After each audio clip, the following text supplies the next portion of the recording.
Somebody mentioned that this fan looks like it's missing blades, but it's not. But if you look, like those two blades are really close together, and then farther apart, farther apart, farther apart. So it's a 5-bladed fan, but there's nothing missing on there. You can see there's nothing broken. That's just how they make that fan. You think it'd be out of balance, but it's not.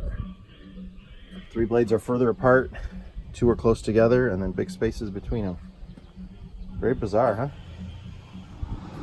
I decided to change this lower mount because the engine's on the vibration isolator here, and that's not over there, which this isn't either, and it's on a belt, it's fine. But with one of them on the vibration isolator and one not, I didn't want the extra stress on the alternator. So now they'll both be bolted off of, so they'll vibrate the same with the engine.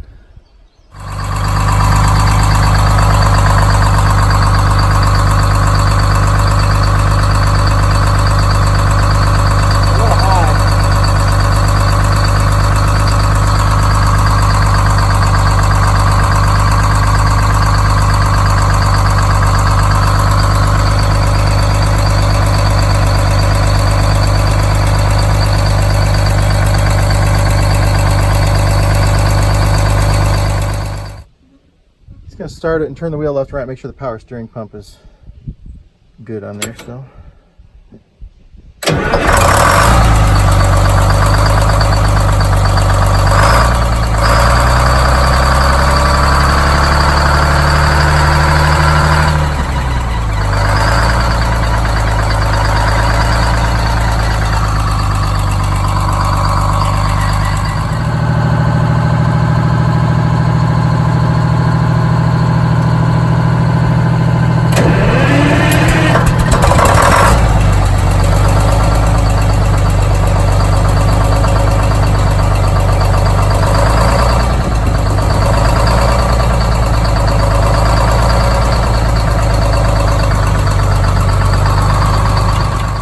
So the alternator, or the new alternator belt, was causing the power steering pump to slip.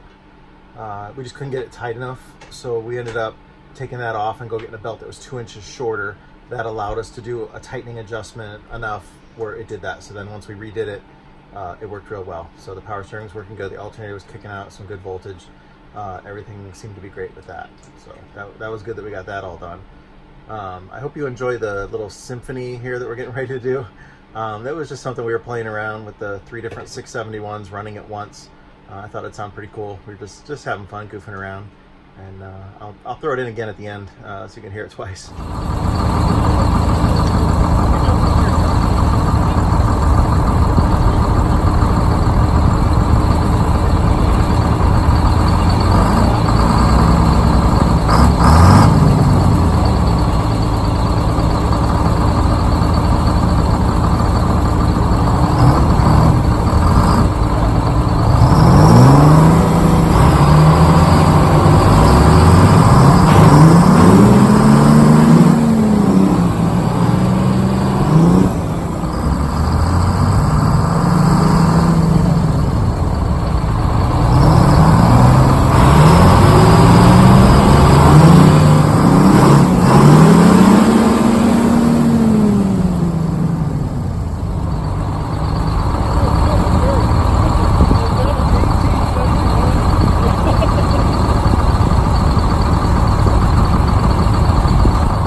we made it to Bellevue, Michigan, but my bus is filthy from those dirt roads.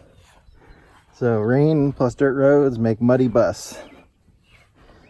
I had a little issue where my throttle pedal stuck to the floor right where I was getting off the interstate. I just lubed things up. Must have just been something because I just recently messed with all that linkage.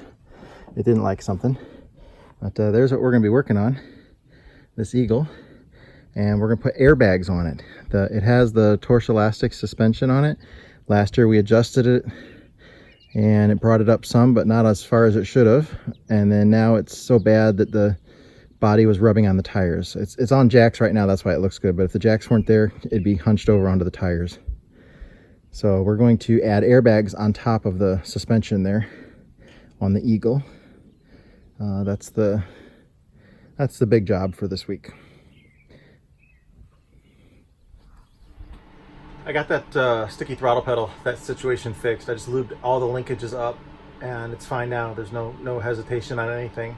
So I'm not really sure what caused that, other than not since I made those adjustments in the back that would have maybe traveled on parts of the linkage that it had never been rubbing on before or something. I'm not sure, but just lubed up all the pivot points again, especially up by the pedal. I think it was just traveling further than it ever had before.